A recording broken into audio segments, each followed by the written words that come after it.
Now, Hillary is about as inside the Beltway, establishment Washington, D.C. insider as you can get. Who is she trying to fool? The American people? Federal investigators? Joining me now from Washington, D.C., contributing editor at U.S. News and World Report and Daily Ledger contributor, Peter Roff. Peter, okay, so we have the FBI apparently resurrecting these deleted, or at least she thought they were deleted, emails on her server.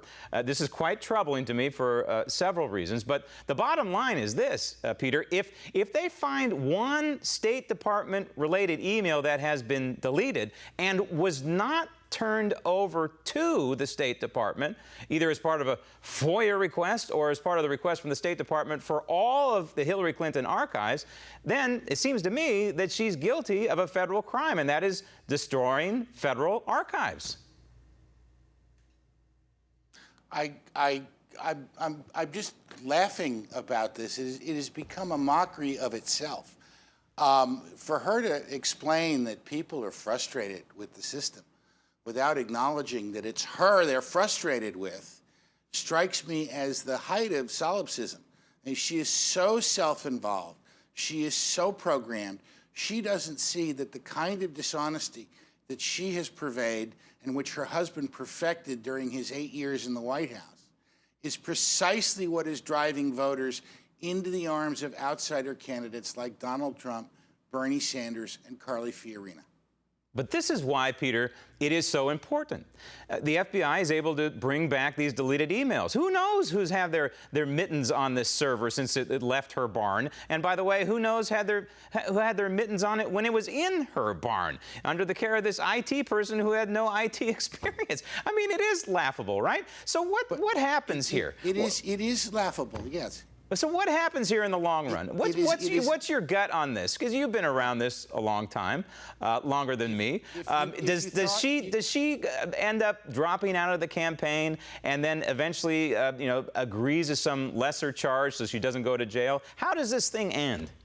I have long suggested that I think the likely terminus of this is her dropping out of the presidential race in exchange for the investigations being dropped, no pleas, no plea bargains.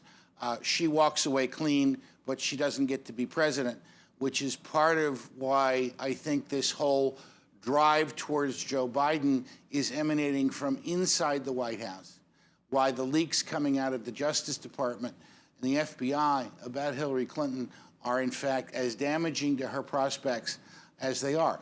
But all that aside, Hillary Clinton is the wrong candidate for this race. It is a poorly conceived campaign designed to take her high name ID and her relatively high favorables, sit on them, do nothing controversial, and waltz into the Democratic convention like Cinderella showing up at the ball. That strategy is now over, and she is not a good enough retail politician. Handshaking, glad-handing, backslapping, the things that her husband, frankly, does so well. She's incapable of doing that. She cannot grow her vote back. She cannot win it back. And so while the Democrats cheerfully think that the Republican Party is in the midst of self-destructing, in fact, it's the Democrats that are about to go flying apart into all kinds of directions. I agree. And Bernie Sanders at 28%, a socialist, devout, admitted socialist, shows you how much trouble Hillary Clinton is in. From Vermont. From Vermont. Now, I want to, real quick, Scott Walker. The big picture with Scott Walker, sure, he kind of withered in the shadow of Trump Towers, if you will, as they've been saying. But it also is, I think, evidence of the super PAC money only going so far because the super PACs couldn't save him. Well, money in and of itself, I've always believed, only goes so far. You can only spend so much money productively, and it starts to be counterproductive. I like Scott Walker because Scott Walker not only showed that he knew how to fight, he knew how to win. And fighting is fine, but winning is more important.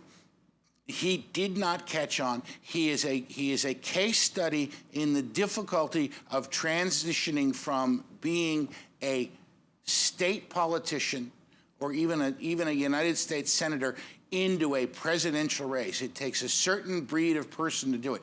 Everyone that has been nominated and elected president since, I believe, Lyndon Johnson had run for the office before they won it, with the exception of George W. Bush. And that's a very special case because it was sort of like giving his father the second term the voters denied him in 1992. It is a very difficult process. Yep. On the Republican side. I would throw Abraham Lincoln in that mix. And Walker just couldn't do it. I would throw Abraham Lincoln in that mix. Walker just couldn't do it. Although he was a congressman, but not a senator. But your point is taken. I think that you are dead on. And just think about it. A year ago at this time, Scott Walker was at the top of the polls. How things have changed. Peter, thank you.